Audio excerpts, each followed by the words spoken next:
Hello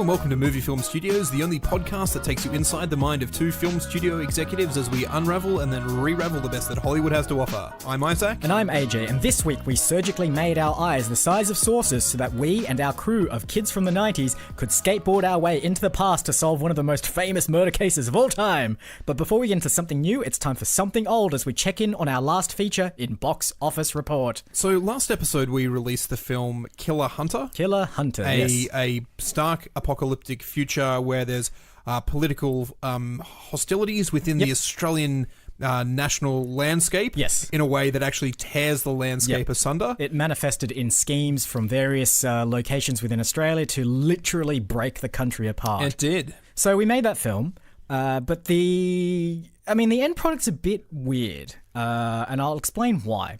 So the climax of the film involves Gerard Butler coming in to save the day as the Rubik's Cube expert.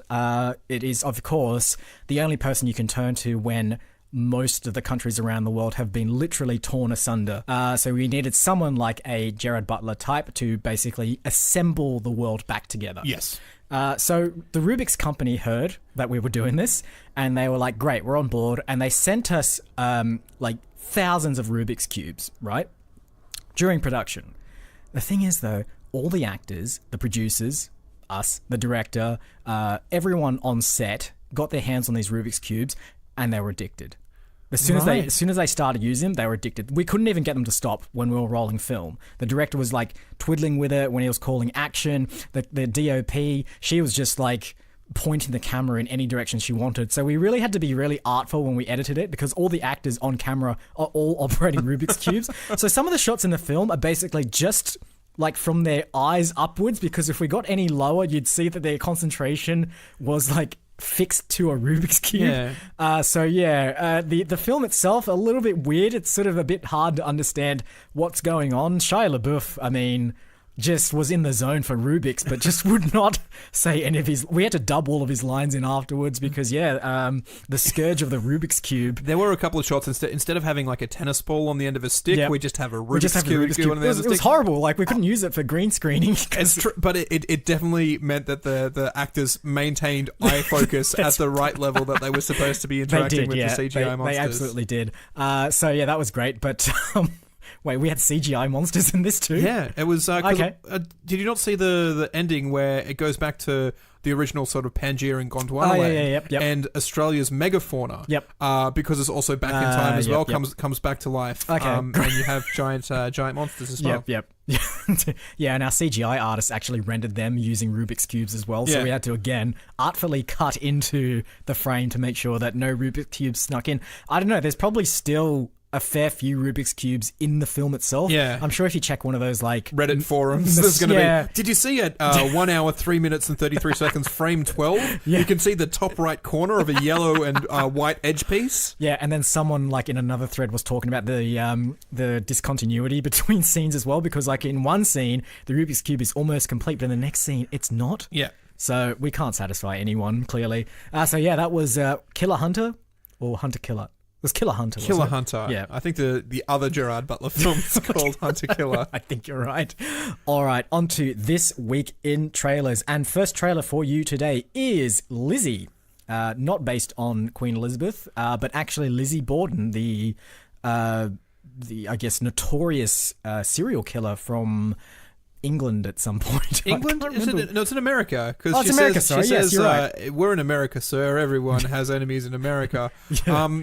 I don't know anything about the story itself. No, I don't either. It seems like a very creepy person killed her parents, and then she is also then very creepy to all the people who are still alive. Yeah. So that's what this film's about. Yeah, but this film goes a little bit further, and I think recontextualizes Lizzie's life as a sort of pursuit of love as well. So Kristen Stewart plays Lizzie Borden's love interest in this film, and there's a kind of, I guess, forbidden romance angle going there amongst the murdering and killing. Yeah, and also like a hidden thing where Kristen Stewart, who has an Irish accent, yeah, who knows not why, a bad one. That's a bad one. It is actually not that bad.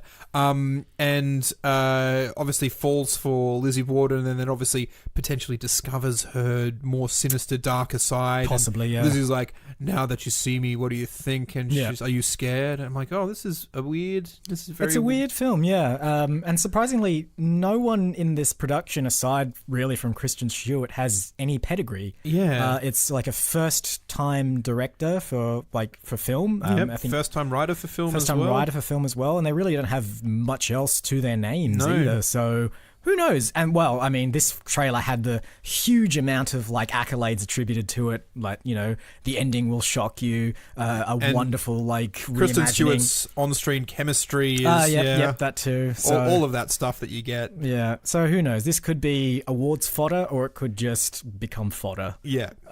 in a drain somewhere. The one thing that I found really strange about this was when the title of the film came up with like Lizzie, it was not in a font which was at all reminiscent of like the late 1800s like costume and periods pieces of that sort of era. It was like, I don't know, kind of modern. Yeah, it was very kind of sans serif modern. Just the word Lizzie. I'm like, but I think one of the like text quotes was like, "This is a great reimagining for the modern audience" or something. Yeah. And I'm surprised they didn't go full on. Let's just move it into whatever age we're in right now, whatever year we're in right now. But they've kept it as a period piece as well. Looks kind of interesting, I guess. I know nothing about Lizzie Borden, but this could become my source of facts about Lizzie from this point onwards. I don't know. I mean, as we all know, if you ever want a source of fact on any historical event, just look to Hollywood. They get it right every time. Every single time. Speaking of Hollywood getting it right every single time, let's move forward in time a little bit and go to mid-90s. Not the time period, that is the actual name of the film, written and directed by Jonah Hill.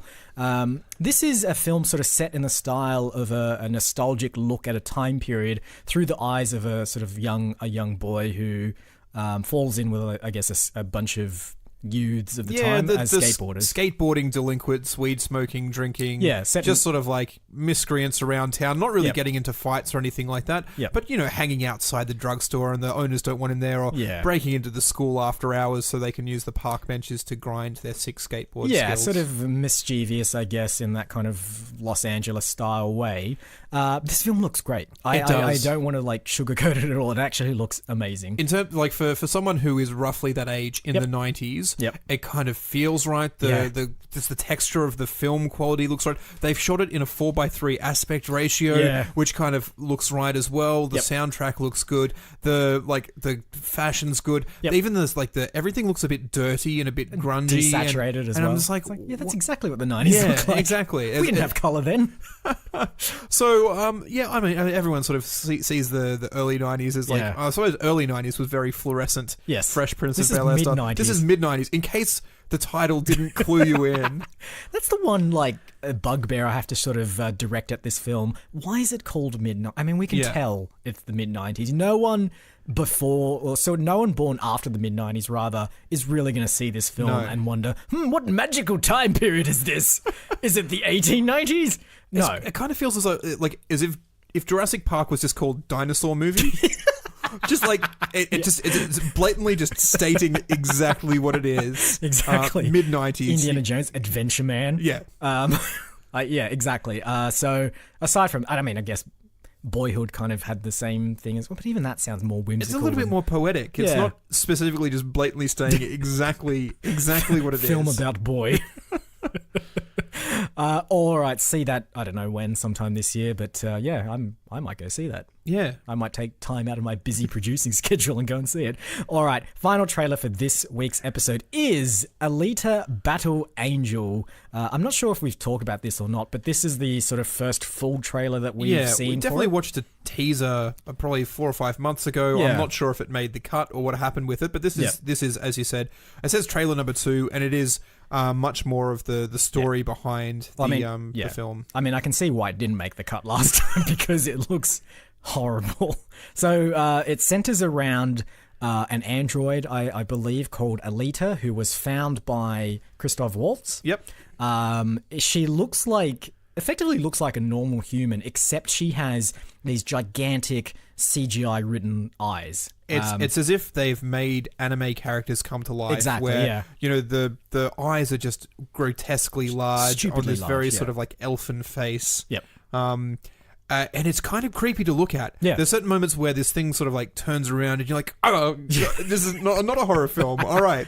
The weird shudders of your giant bulbous eyes on your face is causing me terror, even though it's supposed to be sci-fi action. There's one particular moment where she sort of looks at someone and smiles in a kind of like, hey, I'm pretty friendly kind of way. And we just went, get away. So story-wise, it seems to be a kind of like... a sort of self-discovery kind of film. So she is... I think Christoph Waltz just discovers her head in a pile of trash. Yep. Sort of reanimates it so you have a very human brain. Yep. And she has no memory, and she's like, you have no idea how lonely it is to be this android with no memory. Yep. Discovers that she has kind of inbuilt fighting powers. Yep. And starts battling the kind of razor-clawed, sword-wielding robot maniacs of the post-apocalyptic... Yeah. It's not even post-apocalyptic. It's a sort of very grungy sci-fi future. Yeah. And then I think later on she discovers that her body has been sort of waiting for her somewhere else, and she then she's upsetting the balance of power between the criminal overlords, yada yada. It is Astro Boy.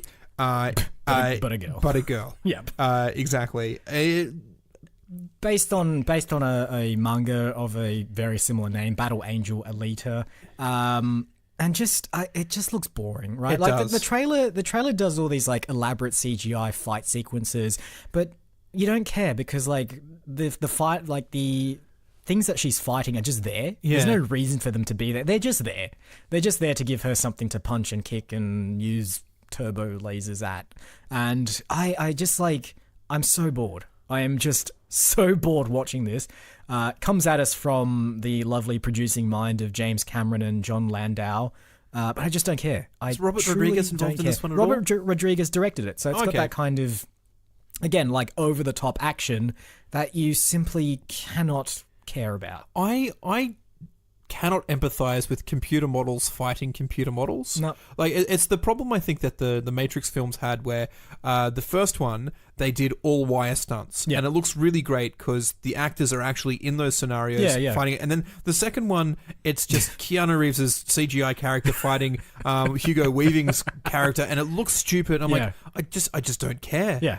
Maybe that makes me a bad person, that I can't empathize with, it doesn't. with like animated like nothing. No. But this is like, I'm like, most of this film is just CG characters. Like, and it's like, this guy, he's in this giant mech suit, or he's like biomorphed with like, replaced his limbs with a giant robot. Yeah. And I'm like, well, you're not a real person. Like, even your face looks computer generated. They didn't even bother putting a real face in there. Exactly. And then Big Eyes Lolita, I'm like, you may have got an actress in there at some stage to play that, but in those action sequences where you're diving between people's razor claws, that's not you. That's all just computer generated. I really wouldn't care if you got hacked and slashed to pieces at that point. I mean, it's bad enough that like, the uncanny valley kind of prevents you from sort of empathizing with any of those characters when they're trying to be real, but like our protagonist has gigantic eyes that just don't look real in any sense of the word. So I'm like, who do I'm caring for Christoph Waltz at this point, and the like slow like descent of his career. That's the only thing I can possibly care about in this film. And anyway, see that, I don't know, whenever you want. If it ever comes out. If it ever comes out. It will come out, and it will make a lot of money. Apparently it's being repeatedly delayed by Avatar and its sequels. So right. Yeah, I don't know. Anyway, those are the 3 trailers for this week's episode. But of course, before we can do anything with those, we're going to have to take a little walk over to the green room. Let's go.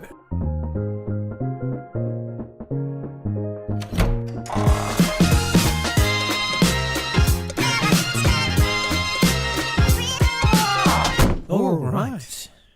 Nicely synchronized. It was, a little bit. We'll do a quick recap of the 3 trailers that we have available this week. Yes. Firstly, we have a historical murder... Reimagining? Sort of, yeah. They're definitely wearing costumes, and there's definitely murder involved. Yep. We have a nostalgic look back at a very specific time period done in a very recognizable way, but also like very crisp. I think that's the one but thing here. Also like a very mature look at a little boy's journey through life and that particular coming of age. I guess the framework of that nostalgia piece is probably a coming of age story. Yep. And finally, we have a futuristic robots CGI fest fight kill. Yes. Destroy. Exactly. Now, I believe that I chose last episode, so the honor goes to you. I think the thing that movie film studios would do best is the sci-fi one. Yes. I think that's the one that would get us the most money. Yep. But I'm sick of it. Okay. I'm so sick of it. So am I. don't want CG fighting robots. Yep. I want to see what we can do with costume murder. Okay. We pick a time period. We make nice fancy costumes. Yep. And someone is killing people. Great. Whether it's Sweeney Todd or Lizzie Borden, it doesn't matter. There's definitely like you know how they're wearing that nice frilly white lace, and it's just like it's a little bit off color, it's a little bit cream, and then they're like doing something with their hands, and then blood splatter, and you see the blood splatter on the cream cravat. That's the kind of film that I'm after. Okay, great. If we let's go back like super far back. Like I'm thinking like, you know, the Marie Antoinette kind of extravagance of the... I went further back. I went to Roman times, but I like that French. I like that French feel because that's like in terms of costuming.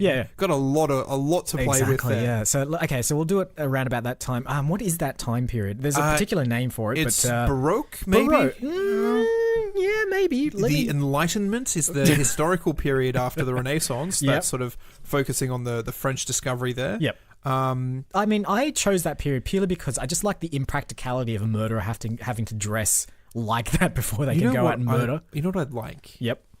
Imagine, if you will, for a moment, that there's a famous person touring around the country. Yes. And that famous person has a dark side. Oh, yeah. And people turn up dead in the places that he goes to visit.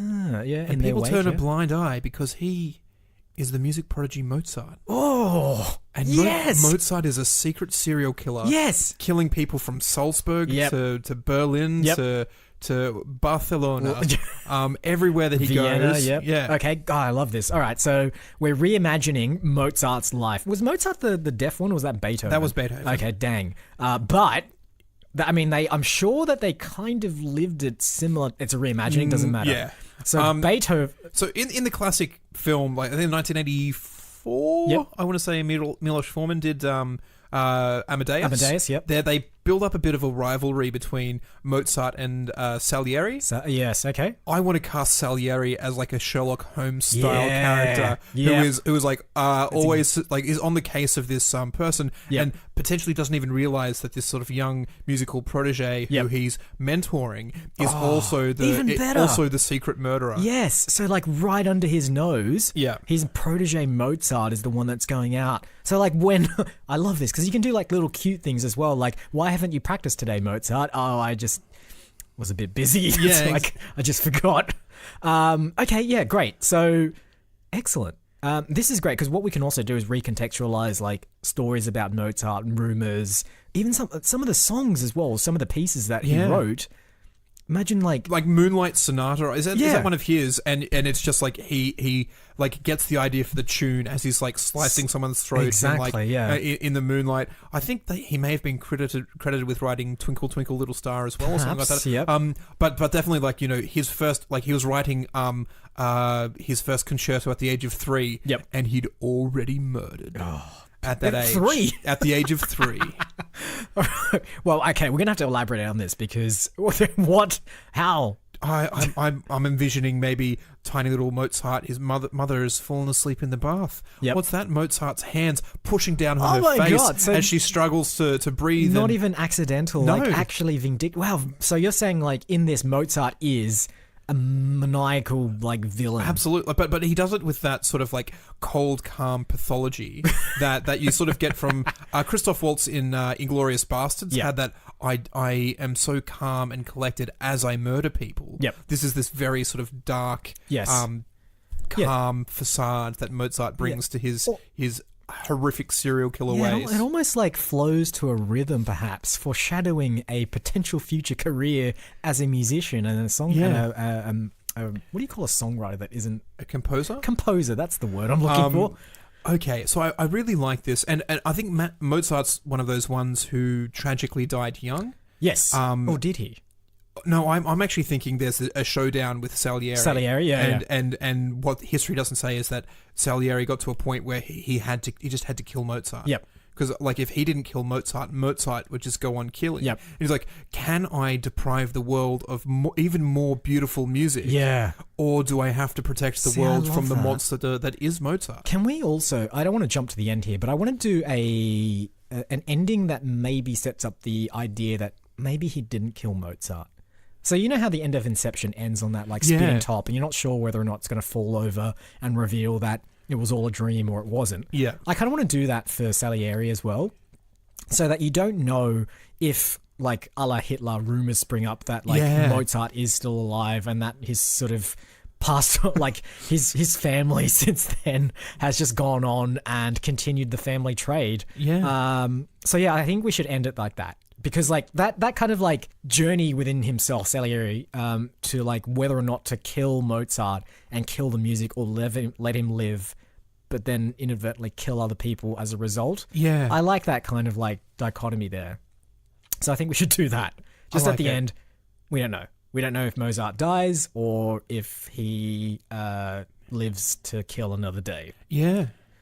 Great. Okay, so I like the idea of, like, Salieri kind of, like, starting to suspect stuff, right? So, like, what triggers him to suspect Mozart? What are some of the things that happens, right? So I like a drop of blood on the ivory piano key. Perfect. Yeah. Just like, and it's just sort of like, yeah, he's like, starts putting this. He's like, so they found some more bodies in Salzburg. We were just in Salzburg last week. And then he starts, like, connecting the dots, like musical notes. Yes. I would also like the idea that Mozart gets a bit brash and starts, like, writing music with, like, blood. Oh, right. So, like, it's like, that's a very interesting crimson ink that you're writing with Mozart. And he's like, I feel like it flows. I get more creative flow. That's right. Or he just blames his eyes or something. So maybe, like, he takes after Beethoven, who was deaf, and just says, my vision's not great. My corneas react more to red than to black, I guess. And therefore I must compose in red. Yeah. But little does he know that it's just a vial of blood that he's dipping his quill into to notate that sheet music. And then he sort of just puts it in his mouth to find the tip of the quill. Oh. And you're like, Mozart with blood in his mouth. Weird. So very, very weird. Can we make it even creepier? You know how, like, piano keys of that era were made of ivory? Yes. Well, there's a certain other enamel teeth. Yeah. Is he making maybe that's the thing. Or bones? I think maybe potentially Mozart is making a secret piano of human bone. Yep. And is gradually replacing his keys one by one. And as the film progresses, you see like they're originally just sort of nice all white sort of keys, and some of them are a little bit off white, and some are a little bit grey. And like he's got one. How many keys on a piano? 88 keys on a piano. Generally, yes, something like that. 21. Yeah. So eventually, like he's killed like 121 or 88 people, however how many it happens to be. He's slowly replacing the keys on the piano. Yeah. And that's one of the things maybe that, like, halfway through the film, Salieri starts realizing that, like, a new key appears on the piano. So he's, like, replacing the keys. Yeah. But a new key appears every time the news of someone being murdered, like, gets announced through the city. There's no newspapers at that point, were there? Maybe. I don't know. I'm just imagining a town crier or something. Yeah, let's go with town crier. That sounds pretty good. So, and every time, like, that town crier cries out, Salieri just suddenly realized that there's a new piano key here every time, and he's just like, "What is going on here?"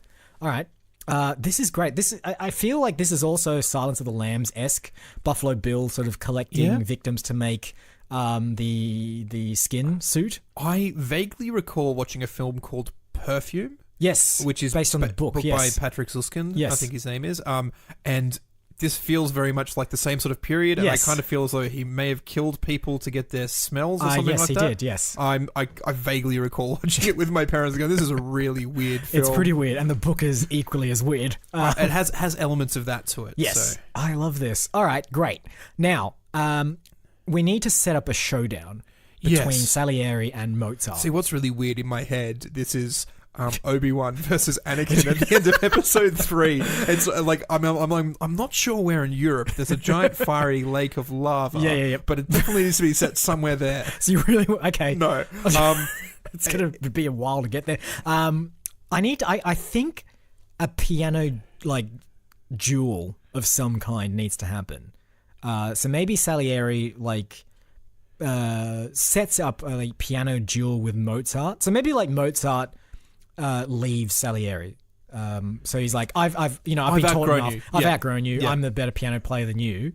But like Salieri's like, I know exactly what's going on here. You've been murdering people and replacing your piano with like human bone keys. Yeah. And you've clearly finished. So what I want to do is set up I think he needs one more. More? I think the thing is like his first piano key was his mother. And I think like the thickest bone in the body is the femur. Yep. So he's making them out of that femur bone. Yep. First one he gets is his mother's, and I think we maybe set up a thing where he's married. Yep. And he's going to go, well, I'm going to kill my wife now. Okay. And my wife's is going to be the last one, and maybe we even set up a bit of a thing where Salieri has a bit of a thing for Mozart's wife. Okay. Love triangle. Yep. Yeah. This woman had chose Mozart over him, and now he's figured out that her life is in danger, and kind of to spite Salieri. Yep. Mozart's going to kill his own wife to finish the collection. Oh wow. That's twisted. So they're going I was about to say we could call it The Bone Collector. It's a different film entirely. Well, let's bring in those influences as well, which I believe had like a paraplegic Denzel Washington was sort of trapped in bed with like the only able to communicate with his like. I think he's a quadriplegic I believe, and then he had like Angelina Jolie as like a young rookie who would go out and sort of investigate crime scenes and stuff. Can we bring that into this? Sure, we've brought Star Wars, we've brought Amadeus, we've brought Perfume, and the Bone Collector, and the Bone Collector, and Silence of the Lambs.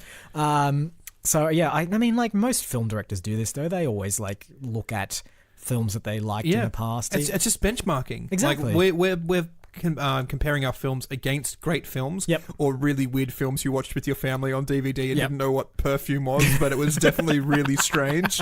Right. And so that's the kind of the points the road markers that we're going to meet along the way. I have this image in my head of like there being like a concert being played. Yes. And Mozart's kind of looking at Salieri, and so maybe Salieri's playing violin, and Mozart's playing piano, and they can there's this tension between them. And Salieri doesn't know, but like on the stage underneath, someone's being hung by like a violin string. Oh man! And like as he's playing, it's like we're playing.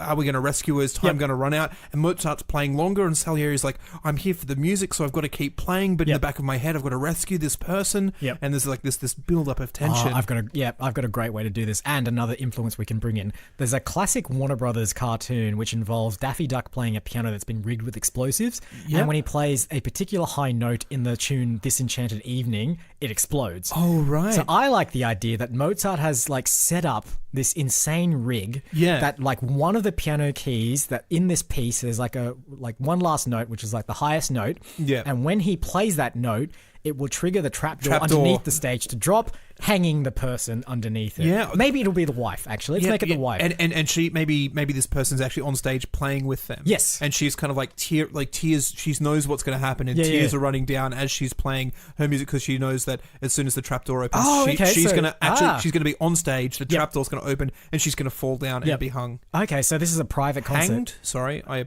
apologize for the grammar people out there. That's all right. So this is going to be just a private concert because I envisaged. No, it's in front of a full crowd. But he can't get away. How is Mozart going to get away with that? How indeed? How has he got away with it this entire time? It's this brash performer that the world has fallen in love with.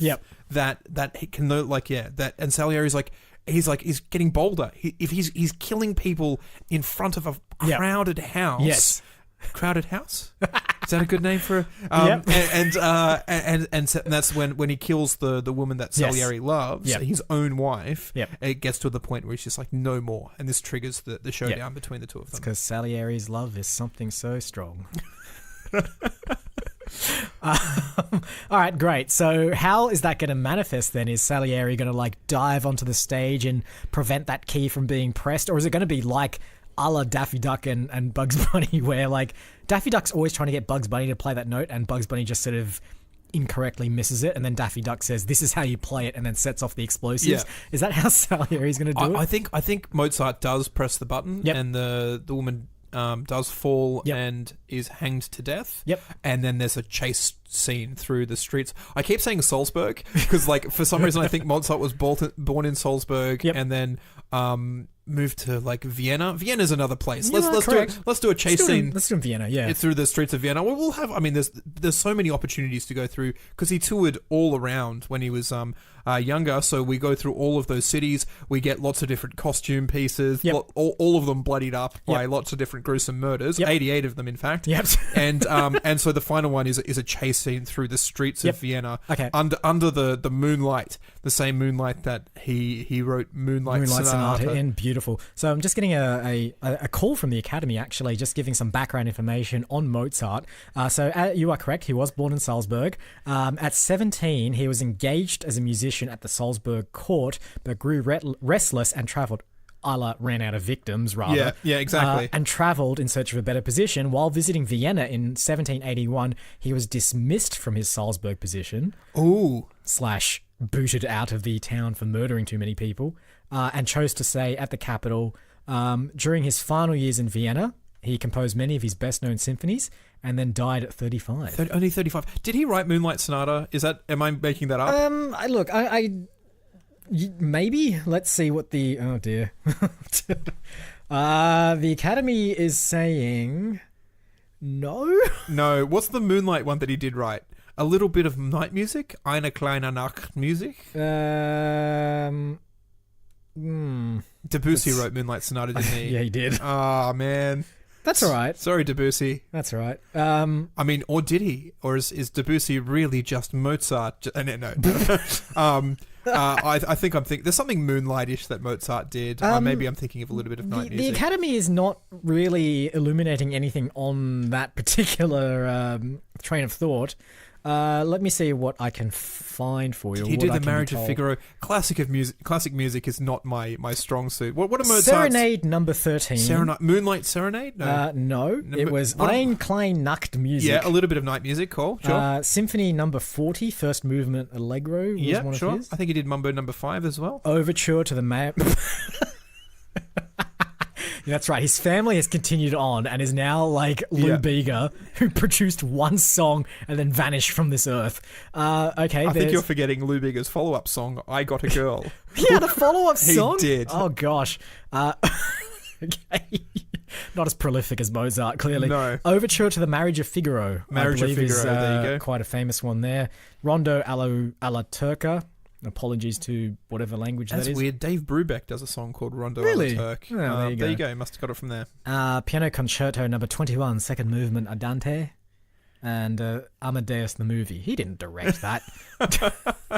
All right. So there's got to be some Marriage of Figaro. A little bit of night music. Yep. I think we've got to put Moonlight Sonata in there, even if you didn't. Let's just call it. The film is called Moonlight Sonata. Interesting. It doesn't matter. We're taking liberties with history here. Like, exactly. I'm pretty certain that Mozart wasn't a serial killer. Or was he? I don't know. Because I was thinking you're going to call it like a little bit of night murder. Oh, I like that name better, actually. All right, maybe we just scrap Moonlight Sonata. Yeah. So anytime, if you're listening to this podcast, just rewind, and every time we say Moonlight Sonata, just imagine us saying Marriage of Figaro instead. Yeah. So we're calling this film A Little Bit of Night Murder. And it's going to end in a chase sequence in Vienna, pursued by Salieri, and then we don't know if Mozart dies or if he's left alive to kill again. Maybe he doesn't. Maybe he said, like, Salieri goes, I'm going to tell everyone I killed you, but he breaks his fingers, so Mozart can never play piano again. Ooh. He can never create music. He's like, I can't bring myself to kill you. Yep. But if I stop you from making music, and that's the passion that drives you to murder. That's right. Yep. That's like it's a bit of a feedback loop there. So he needs a piano to write his music, but in order to write his music, he needs keys on that piano, so he needs to murder. Yeah. So, perfect. So if he doesn't have the compulsion to write music, then the compulsion to murder also goes away. So maybe we also need to hint at that at the start. So maybe like that 3-year-old Mozart murders his mum because his mum says no more piano time. Oh yeah, I was Or, like, thinking smashes his toy piano or something. his mother's like whistling a tune in the bath. Yeah, and maybe it's Moonlight Sonata. maybe it is Moonlight Sonata, or Marriage of Figaro. And he like. He steals it. Like he steals kills it. her and steals the tune. Yep. Just like the lady who's like whistling a little bit of night music in the park. He kills her, and that sort of like little refrain that she was just sort of like humming to herself becomes the piece, evolves like into the perfume. That the killer was sort of killing other people for their scents. Yeah. He's killing other people because they're just whistling random tunes that he must have. Yeah, possibly. Okay. Possibly Okay. something like that. Yeah. That's good. That's pretty twisted and dark. Can we find out what the German word for murder is? Yes, we can. Let me just consult the Academy. I got high hopes on this one because German is a rather brusque language at the best of times. Let's see what the Academy says. Mord. Eine kleine Nachtmord. Yep. Perfect. So we're going to have it in German? I think so. I think All that Eine kleine Nachtmusik is in German, so there's no reason we can't have eine kleine Nachtmord. It also gives our film a bit of art house cred. Exactly. You know, and that's really the audience that we're going for. This is not your... Is it really? I mean, unless they also have jetpacks and are fighting robot half-human hybrids, we're not going to earn, like, I think over 100 million So for this basically one. you're saying that cinema goers could walk out of Amadeus and then come into our film and they'd be the exact same audience. Exactly. All right, cool. 100%. Right. That's what they're after. So they're after period accuracy and drama and then straight into semi-fictionalized murder serial. Okay. We need to cast this. We do need to cast this. We need a good Mozart. I mean, there's 3 roles. There's and I feel so there's a little bit of the prestige in this one as well. Oh, yeah. Very much the prestige in this. So, how many other films can we reference in this episode? F. Murray Abraham, I think, played Salieri in the original... in Amadeus? Yep. That's sort of like kind of... He's quite a tall man. He's got quite a stern face. I kind of I like that casting for Salieri. Is there someone similar we can bring to the role? Well, I don't know, because I'm looking at pictures of Mozart. Well, I'm being sent pictures of Mozart, rather. And I'm trying to get a sense of what act... I mean, he's got a kind of... He looks like a young Robert De Niro. Okay. I mean, we obviously can't cast Robert De Niro, but does De Niro have any offspring? I don't think so. No. What about Alton Ehrenreich, who from Solo and that the Coen Brothers film as well. Hail Caesar. Hail Caesar, yes. I'll just show you the picture that I'm being sent. Just tell me what you think. And here's a couple of young Mozart pics. He's very creepy looking. He is creepy, weird baby face. Creepy looking. He looks like the guy who played Hornblower a little bit, whose name is very Welsh, and I can't remember what it is right now. Hornblower? Hornblower! Owen, but spelt like I-O... Oh, yeah. Grufford. Gruffud. Yeah. And then his first name is Ioan. Yeah. You're right. He does look like that. Owen Gruff. Could we get him in to play Salieri? He's a bit too sharp. I like that sort of round-nosed, sort of baggy-eyed, Walter Matthau-looking F. Murray Abraham. Who's a young version of that? Of F. Murray Abraham? Yeah. I need to be sent this picture. No one young looks like F. Murray Abraham. Just in case you were wondering. So Mozart's got that very, very sort of sharp features, a pointy nose, those kind of like high arching cheekbones. Yep. What about someone like Tom Hiddleston? Tom Hiddleston from Loki from the Avengers. Yeah, he works. He does those quite sort of artsy kind of projects. Yeah. I've seen him a few times wearing like a bit of ruff. Yep. The good thing is, pretty much anyone in the Marvel Cinematic Universe doesn't have to work anymore. So exactly. they're happy to do weird art house niche roles and do them well. So yeah, Tom Hiddleston sounds absolutely perfect for that. So he's playing Mozart. Yeah, I also kind of liked Hugh Jackman. I know I mentioned the Prestige From the Prestige, as Salieri. your Salieri type character. Perfect. Okay, I like that. So now we just need Mozart's wife, I guess, and I'll just cast anyone really. I don't think we could just cast. I think this is a very important. What about Emma Watson? Emma Watson. Yes. Is she too young for Hugh Jackman to be fallen in love with, or do we need someone who's a little bit older? That's a little bit creepy. That is actually a bit creepy. It's a bit too much. Who's a slightly older Emma Watson? Rachel McAdams? Yeah, she'd be all right. I think that's all right. I think Rachel McAdams and Hugh Jackman and Tom Hiddleston would make this nice sort of like triumvirate in Eine kleine Nachtmord. A little bit of night murder. A little bit of night murder. Yeah, okay. That's perfect casting. Excellent. I like it. All right, so that's a little bit of night murder. Starring Tom Hiddleston, Hugh Jackman, and Rachel McAdams, or as it's actually going to be called. What is it? Eine kleine Nachtmord. Okay, there we go. See it on Mufuzawudada probably tomorrow. And I think that's a wrap. You are right. Okay. Housekeeping, as per usual, we are online at moviefilmstudios.net, where you can find all of our episodes, our bios, and of course, Mufuzawudada, our database of films that we've created on this podcast. Search Facebook for Movie Film Studios and join the community where we post clues. Yeah, a little bit tough this titles. Week. Lizzie, not a good emoji. Mid-90s. What? I just put the number 95? And yeah, that works. And what was the other one? Oh, God. Battle Angel Lolita. To be fair, I think Battle Angel is the easiest one of the lot. You're probably right. We'll see how it goes. Maybe Lizzie can just put, like, the Queen or something. Yes. Oh, yeah.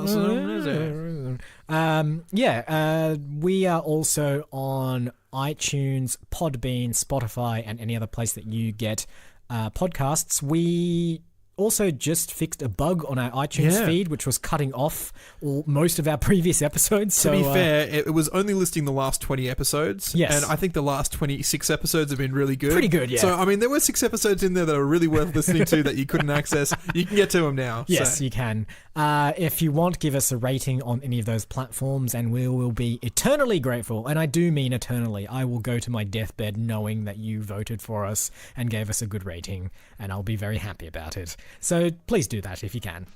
And I think that's it. All that remains is to thank you for listening again this week. I've been Isaac. And I've been AJ. Roll credits. Watch me